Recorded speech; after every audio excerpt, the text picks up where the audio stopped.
Ok, já estamos. Já posso falar? Olá, hoje estamos Mentes Vitória, podcast Mentes Vitória e nosso convidado de honra, e acho que já é convidado, já faz parte da casa, João Novaes, aqui com muita experiência, já com o palmarés invejável, depois tens de falar mais disso, que eu acho que falaste tudo. E hoje o tema vai ser ambiente versus genética. João, já conhecemos, mas no entanto, se me quiseres dar uma introdução mais breve. Sou personal trainer desde os 18 anos, sou treinador de weightlifting e powerlifting, neste caso são duas modalidades de treino de força e acompanho regularmente atletas, diariamente. Treino de força, weightlifting. A tua paixão, quando é que a descobriste?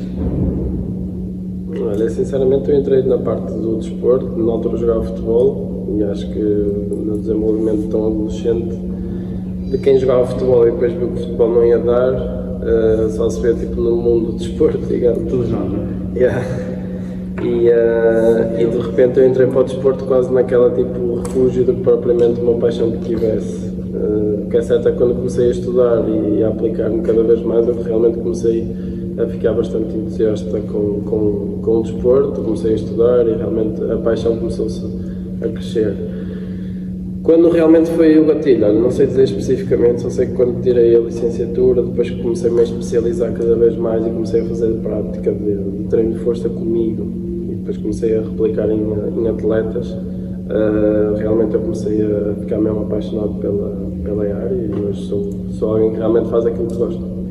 Os teus pais, o teu irmão, alguém ligado ao desporto? Sim, neste caso tenho tios um deles é vereador de desporto do município da minha terra, que é Vira de Mim, e depois também tenho um treinador e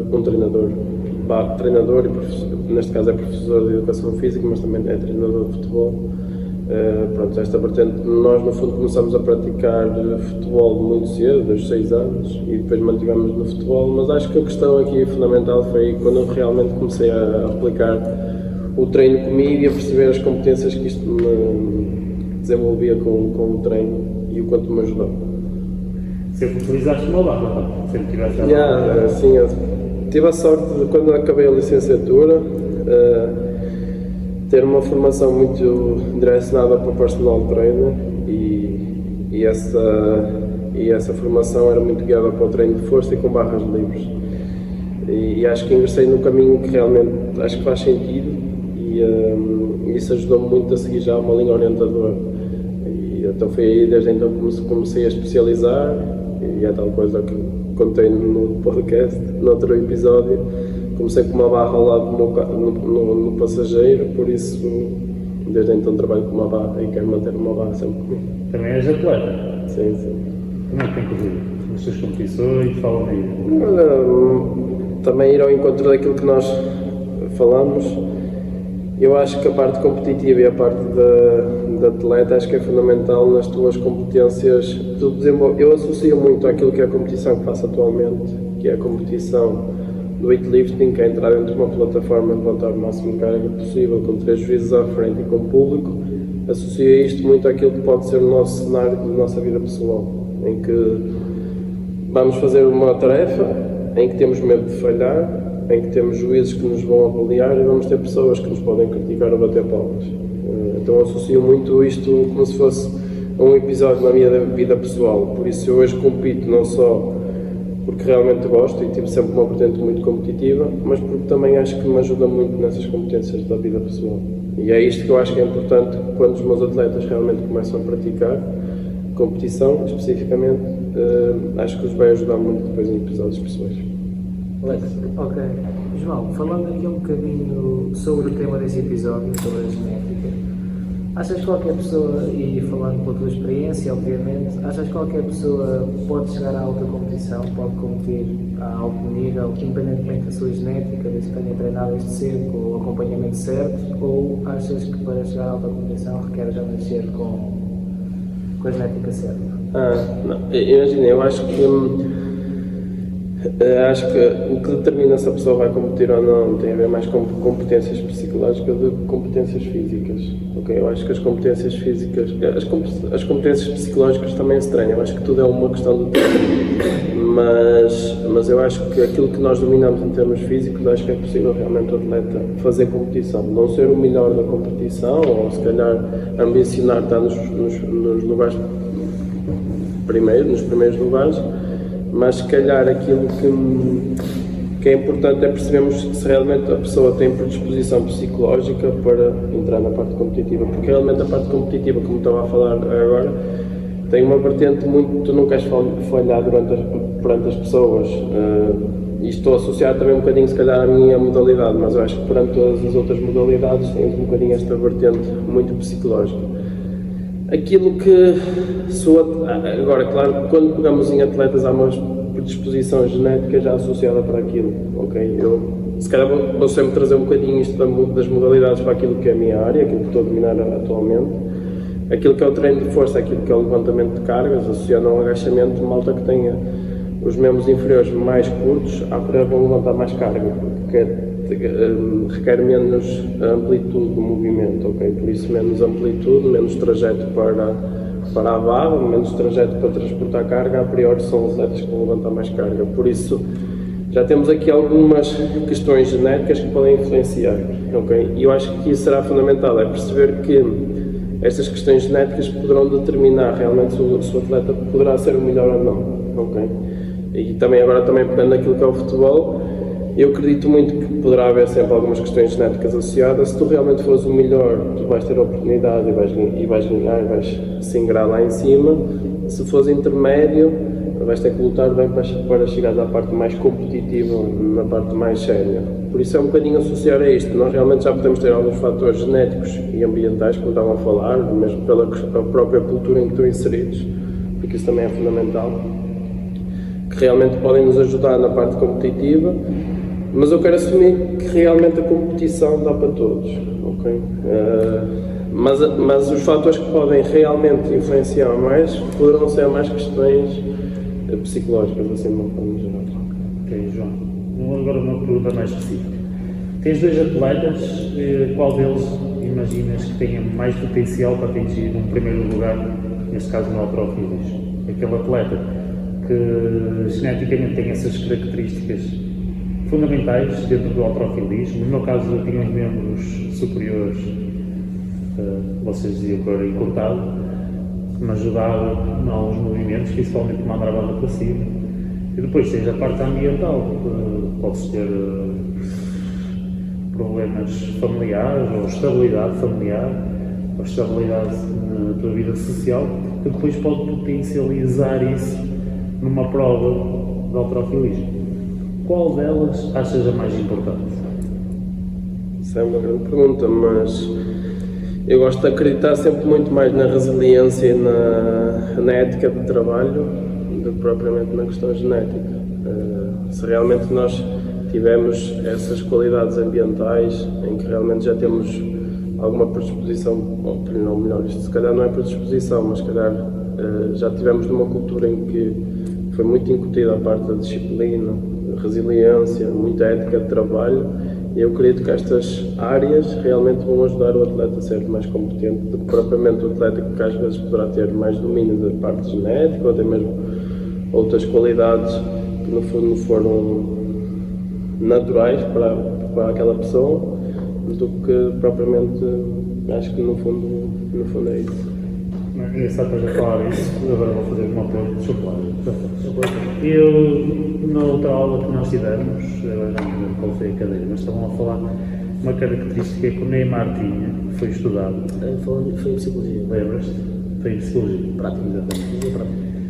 Que o Neymar, na sua infância, jogou com mais de 50 bolas diferentes nas ruas, no Brasil.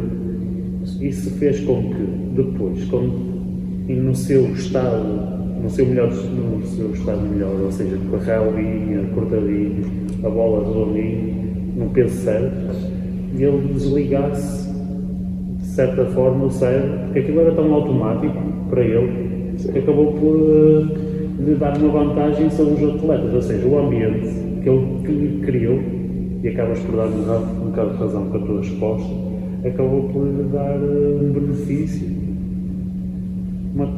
que potencializou outras características físicas dele. Sim, isso às vezes também fala-se muito nesse próprio desenvolvimento, às vezes com malta mais jovem, neste caso crianças, no desenvolvimento mesmo da adolescência, que é, nós no fundo nós não podemos fechar muito a aprendizagem, né? Tipo, se realmente queremos que o atleta seja competente, ele se calhar vai ter mais benefícios em trabalhar várias respostas e não fecharmos só naquele sentido propriamente. É aquilo que estamos a aprender na natação também.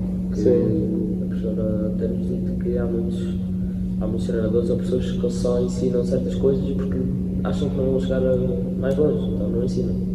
Sim, Mais vale ensinar tudo e depois ver se não quer dar. Mas assim sabem tudo e abrangem também um tudo. bocadinho estamos a falar em off, é importante realmente termos uma variedade de modalidades que depois vai nos ajudar. E até se quiser, eu trago até mesmo este ponto. Eu joguei futebol e realmente, não é elogiar, mas acho que tinha realmente qualidades muito técnicas para aquilo que eram os meus colegas na altura. Eu não tinha as competências psicológicas, ou melhor, eu não assumia. Eu, se realmente tivesse uma modalidade, eu acho que no desenvolvimento do jogador ou de outro tipo de modalidade, eu acho que é importante nós realmente passarmos por uma modalidade coletiva, porque realmente melhoramos as nossas competências de entreajuda, de espírito de grupo, que eu acho que isso é fundamental para aquilo que é o nosso dia a dia, porque realmente precisamos das outras pessoas para também termos sucesso, mas também acho que é muito importante nós passarmos por uma modalidade individual. Porque aquilo que eu vejo agora, e também falo da minha experiência enquanto jogador de futebol, é que se eu perdesse eu assumia que a culpa seria toda a gente e a culpa nunca seria minha, ok? E hoje a praticar uma modalidade individual, a culpa é minha, ok? Se eu falhar, fui eu que falhei. E eu acho que se realmente tivesse esta cultura de individualidade e trouxesse para o futebol, eu seria muito mais atleta. E nessas competências, mais uma vez, que se calhar para finalizar aquela questão que tu há bocado perguntaste, que é, eu acredito muito mais na resiliência, na ética de trabalho, porque também a minha perspectiva enquanto atleta de futebol e dentro de uma modalidade coletiva, eu não fui melhor atleta ou melhor jogador por causa dessa falta de qualidade. E então basicamente encontrei no treino de força, nesta modalidade individual, formas de desenvolver essas competências. João, para ti, como é que achas que as experiências e o ambiente de um atleta podem melhorar as suas habilidades e comportamentos?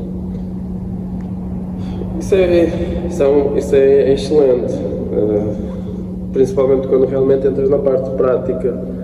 Tu, se realmente encontrares um atleta que já tem algum background de treinos,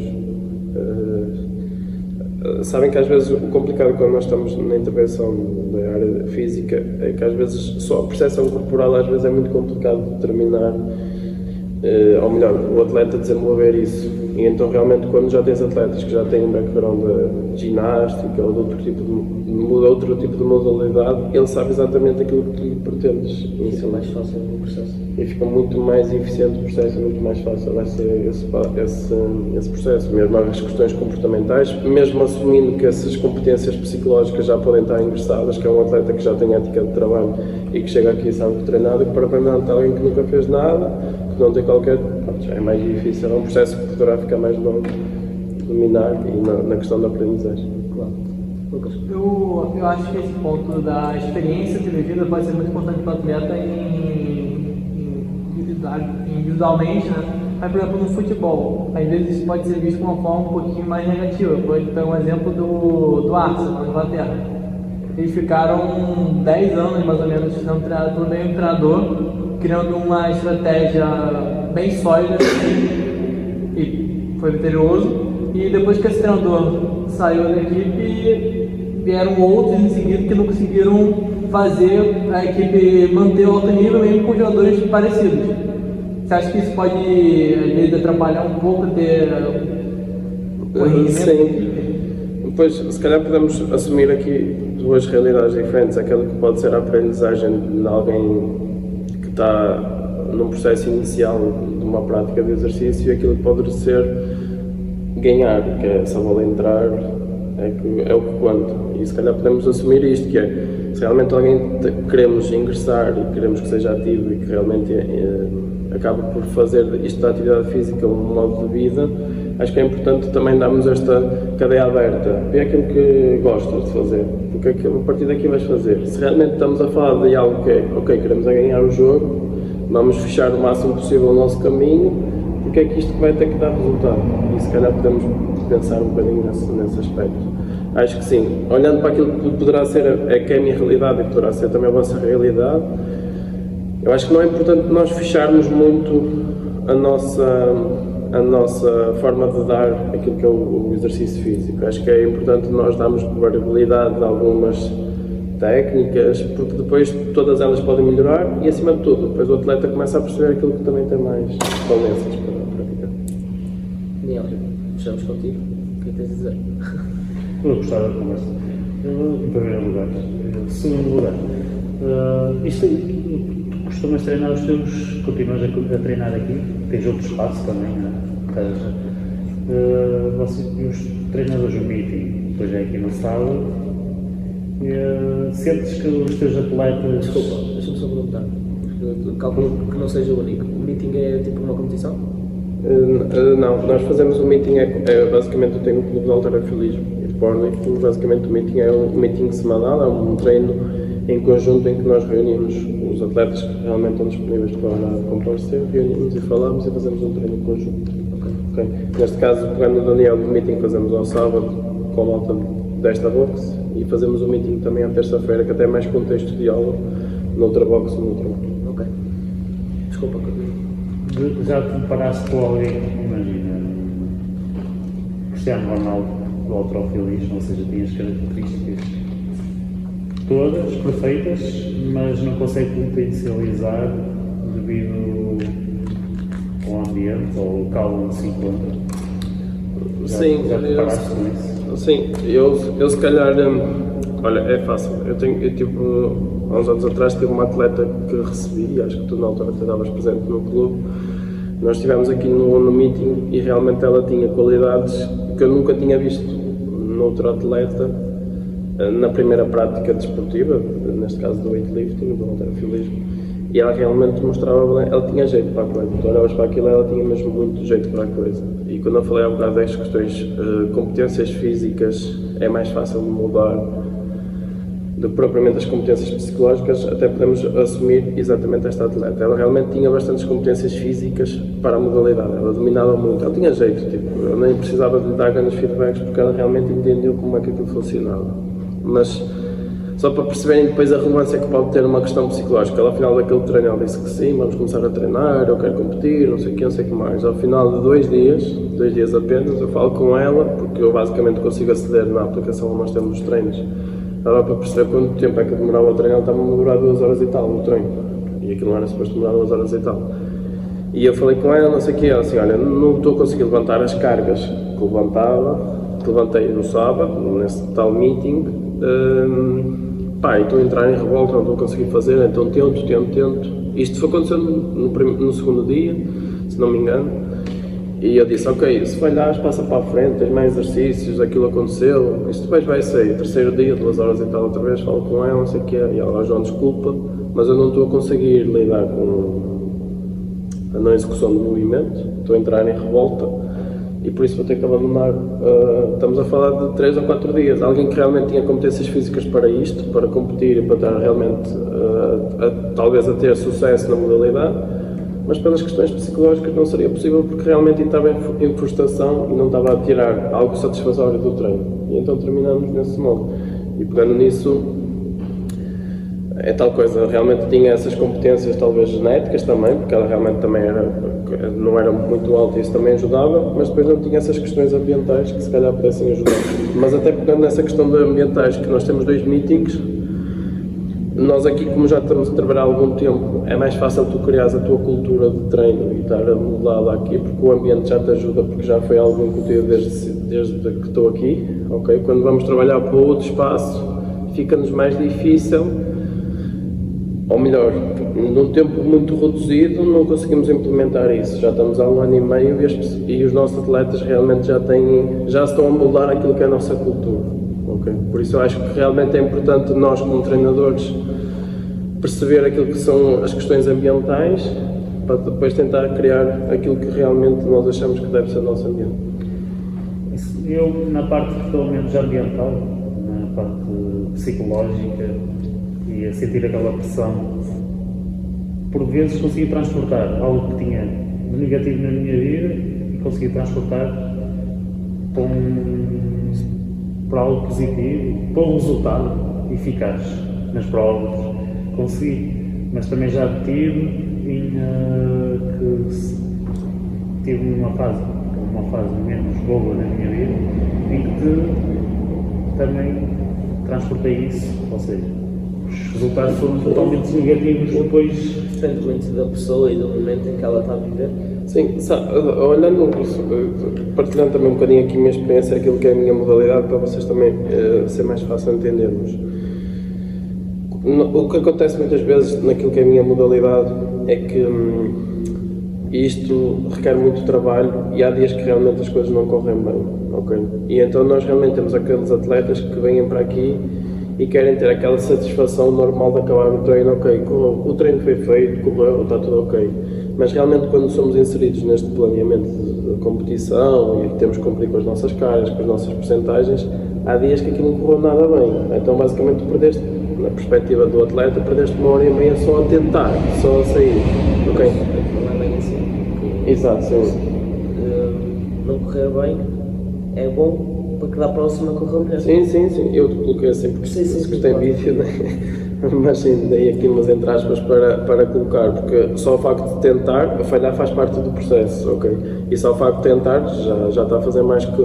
Mas na perspectiva do atleta, aquilo que poderia ser de satisfação, alguém que vai correr, corre 20 minutos, claro que se calhar quer ter umas distâncias, mas alguém que corre, eu fiz os meus 20 minutos, podia fazer mais ou menos, eu fiz.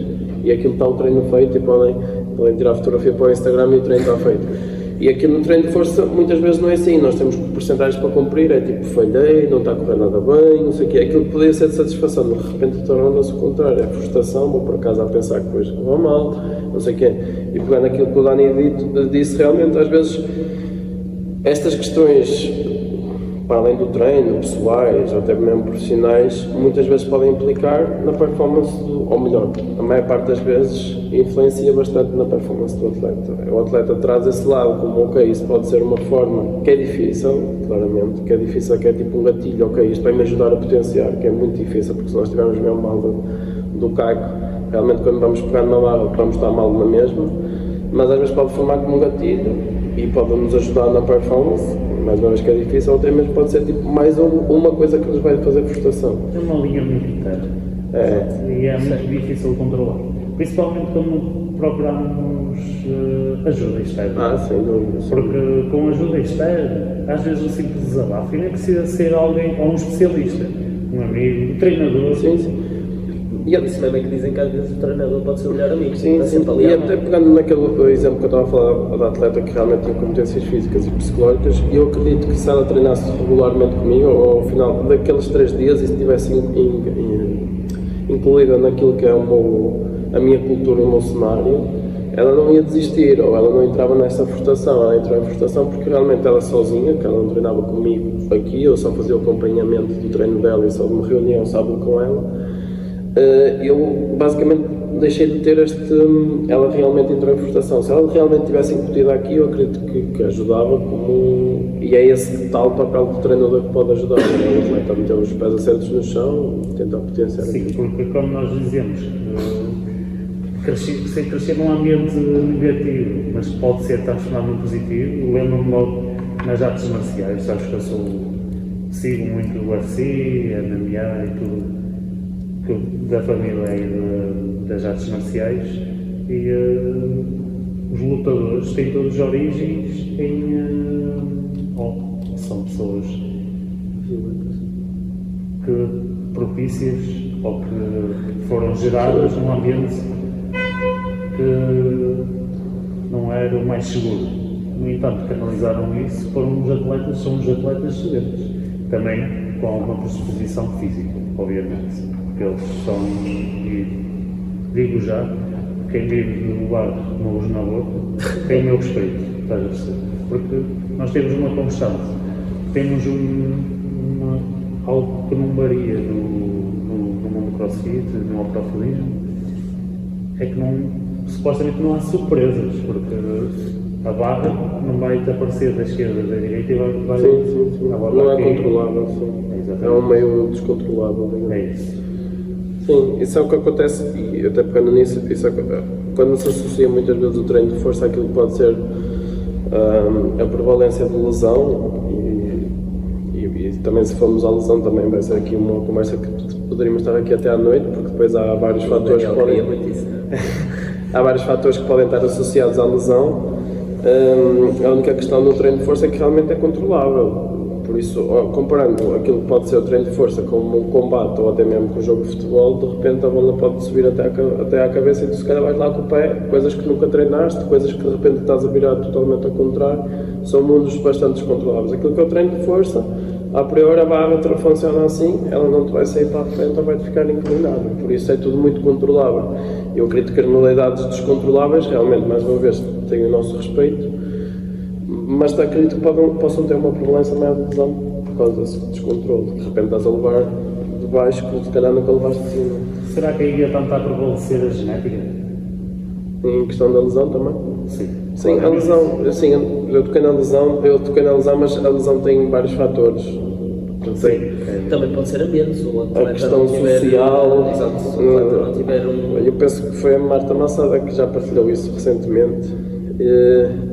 Ela falou que os atletas que tiveram ruptura de ligamentos em campo de futebol, ela disse que eles não se sentiam confortáveis com o piso, ou com as chuteiras, ou com uma... Ela falou até hoje de manhã que havia jogadores que estavam a passar uma fase má na família. É isso. Social, é impressionante isso. Isso foi transportado. E quando vocês trabalham com atletas a longo prazo, e eu tenho a sorte de trabalhar com alguns, quando realmente, as pessoas vêm treinas com essa pessoa há algum tempo, e está-me a doer muito as costas, a cervical, tipo, mas o que é que se passa? Se faz um bocadinho, tive um problema, um stress, tipo, é isso. Há um fator social muito relevante para as lesões, há um fator muito genético também, são fatores, e depois também a dor às vezes pode não estar associada à lesão, pronto, há aqui uma série de coisas que podem realmente influenciar. Sim, por isso é que também os grandes clubes cada vez mais apostam no acompanhamento psicológico. Sim, isso é impressionante. é muito necessário isso. Eu acho que o desporto está a crescer, ou melhor, quem realmente quer competir nas diferentes modalidades tem que ser um atleta de um todo. E um atleta de um todo precisa de malta responsável para a prática do exercício que elas são, parte psicológica, parte de nutrição, parte das capacidades físicas, que aí entra o personal trainer ou alguém de treino ou treinador pessoal. Acho que realmente a modalidade está tão global e realmente exige muito mais do atleta hoje em dia por causa disso, porque realmente tens que ter todas as áreas a trabalhar nisso. E hoje temos a sorte, e também recentemente tive conversa com um nutricionista do Sporting Clube de Portugal, estava a dizer que tipo, são 11, ou melhor, ele não me disse que era o Sporting em si, mas disse que havia 2 clubes em Portugal que, se não me engano, são 11 nutricionistas só para fazer o acompanhamento nutricional, coisas que se calhar não de uma equipa profissional, coisas que há um ano atrás ou melhor, há um ano não, se calhar não curto, mas se calhar há 10 anos atrás, se calhar tínhamos um nutricionista e se calhar é só os 3 clubes grandes. Hoje todas as equipas profissionais têm um nutricionista, por isso aquilo que é o atleta hoje requer que realmente todas as áreas estejam envolvidas, porque realmente hoje vemos um jogo de futebol, vemos outra modalidade, e uma coisa, os melhores jogadores são atletas, não são jogadores de futebol. No caso, por exemplo, eu acredito, para o público em geral, se houvesse uma estabilidade financeira melhor no país, as pessoas iam cada vez canalizar-se, ou canalizar as suas energias mais para o desporto. Eu acho que um ambiente saudável, economia saudável, e apesar de termos atletas de topo a nível mundial, futebol, canoagem, tudo e mais alguma coisa, o Portugal tem sempre um representante. Mas a falta de saúde, por vezes, é este problema económico que vai arrastar um bocado também depois a população, vai trazer outros problemas. Não consegue, de certa forma, deixa eu ver se eu me explico melhor. Política, não é? Queria envolver a política, mas infelizmente não vai. Sim, não há diretrizes nacionais para tentar implementar isso. Mas isso basta ver, porque a verdade é que temos 70% da população sedentária, por isso não vai ser, o nosso país não é ativo, nós não temos diretrizes para implementar a atividade física, não somos pessoas ativas, epá, isto é grave. É algo a mudar. E é algo a mudar, sem dúvida. E há uma coisa também que foi um choque que eu vi no Brasil, é o cigarro. O cigarro aqui, O quê? o cigarro. A maioria das pessoas aqui fumam cigarro. E Lá no aqui no Brasil tem claramente, mas não é tão pequeno aqui, que você vê que pelo menos a maioria das pessoas que eu vejo fumam cigarro e isso pode ser muito prejudicial se você não fazer um desporto ou uma atividade física para pelo menos dar, podemos dizer, equilibrado. Mas é mais uma vez aqui o ponto que também falamos há um bocado, aqui o que entra sempre é a parte da inspiração. Se calhar, não digo que seja o teu caso, mas alguém que venha de outro país ou que é inserida no nosso meio é que de repente, ok, toda a gente fuma, eu se calhar vou pegar no cigarro e vou fumar. E, se nós tivéssemos realmente práticas saudáveis em que toda a gente treina, eu vou treinar. Isto é muito interessante mesmo, porque as minhas amigas de infância, desde o 7º ano até o 12º, nenhuma delas praticava exercício físico. Uma delas começou a praticar, o namorado começou a praticar, e de repente todas elas estão a praticar exercício físico. Pessoas que eram totalmente sedentárias. É só para tentarmos perceber que a melhor forma de realmente nós passarmos a mensagem é por inspiração e fazer as coisas como devem ser feitas. Mudar nós o dia. É verdade, porque teoricamente o Brasil, a economia mais E até pegando na economia, claro que a economia é sempre discutível, nós não sabemos exatamente. Há malta que pode ter prioridades em gastar se calhar 60 euros num jantar do que propriamente fazer alguns acompanhamento online ou presencial, que hoje em dia também já são coisas mais acessíveis, por isso a questão financeira é sempre é mais por prioridade do que propriamente se têm ou não dinheiro para isso. Porque o Brasil, se uma das prioridades Sim, são bastante físicos, pode não ter mais problemas com os homens. Quando você é criança, sempre tem um clube de futebol que você vai querer fazer uma escolinha de futebol, então tipo, a maioria das crianças fazem alguma coisa. Só que o problema com o passar do tempo, você vai ver que seu amigo, em vez de ir pro treino, ele vai pra uma festa. Aí vai pra uma festa, vai beber, vai fazer alguma coisa, aí você vai querer ir junto, só que no dia seguinte vai fazer seu treino, e quando você só quer ter rendimento constante, você vai acabar descendo do esporte. Isso é uma coisa que acontece bastante. Por isso que o Brasil até tem gente que fala que os jogadores são todos baladeiros. É verdade, mas o Brasil, por exemplo, no bodybuilding agora, tem muitos atletas novos a serem inseridos e a aparecerem em segundos lugares. Pelo que eu também que eu vou percebendo é que a cultura do Brasil em si também acho que é bastante estética, né? Tipo, a parte estética é uma coisa que realmente se preocupa. Isso automaticamente também os leva para essa prática desportiva. Não focam tanto em ser saudável, focam em ser. Sim, esteticamente, sim. Por isso é também em termos de cirurgias e mesmo. Será uma questão climatérica? Pode ser, sim. O facto de estarem mais expostas, realmente preocupam-se mais com a parte estética. Por isso é que nós. Nunca tinha pensado nisso, mas Há mais calor, há menos camisolas. Sair para correr, fazer um exercício físico em 9 graus é muito mais difícil que sair aos 20 e tanto 30 graus. Sim, porque na verdade o que acontece muitas vezes aqui em Portugal é isto. Talvez nesta altura aparecem alguns atletas para se inscreverem no ginásio. E isso acontece simplesmente porquê? Porque aquela t-shirt que supostamente o ano passado servia, agora já não serve e eles já se questionam, realmente eu já estou mais pesado. É um bocadinho isso, eles nessa perspectiva, eles estão sempre de t-shirt ou sem t-shirt, conseguem estar muito mais expostos. Aqui em Portugal não, se calhar agora aparecem os atletas que tinham uma t-shirt que ano passado servia impecável, este ano pegam não, foda-se, afinal vou ter que ir ao ginásio, vão treinar. João, vou-te contar um episódio que se passou. Nós temos lá uma professora a terminar o doutoramento e ela falou em atletas que nunca tinham treinado. Tinha lá um atleta sem mais de 5 quilos, mas fisicamente equilibrado, ou seja, o IMC não era nada, ou seja, tinha 18 anos, saudável. A primeira vez que foi fazer um agachamento, para repetição máxima, meteu 140 kg. Ou seja, o que é que eu deduzi, e não sei se estou correto, eu acho que ele aquilo, tipo, a genética dele, ele, como eu disse isto na brincadeira, mas eu acredito mesmo que ele, noutra época, provavelmente era um bico. Mas agora, o que é que ele fazia antes de entrar para a Faculdade de Esportes? Dançava. Que é incrível.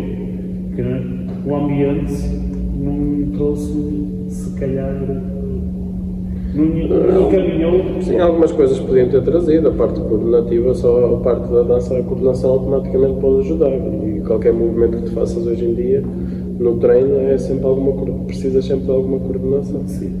Mas sabes que eu vim do mundo do weightlifting, powerlifting, olho para ele, já estou tipo aqueles treinadores de 60 anos, 65 anos. Tu eras jeitoso, era para ir para ali para o Sim, mundo. há malta que realmente consegue tolerar muita carga e mais uma vez é genética.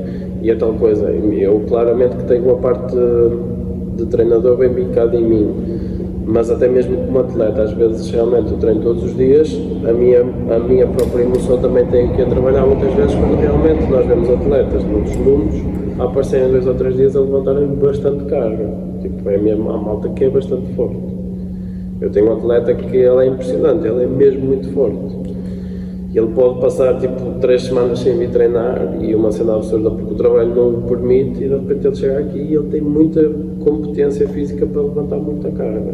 Não só por questões genéticas, até mais anatómicas, porque realmente ele tem os membros realmente muito reduzidos e consegue agachar muito fácil, mas também pela própria estrutura dele que realmente consegue tolerar a carga. Incrível.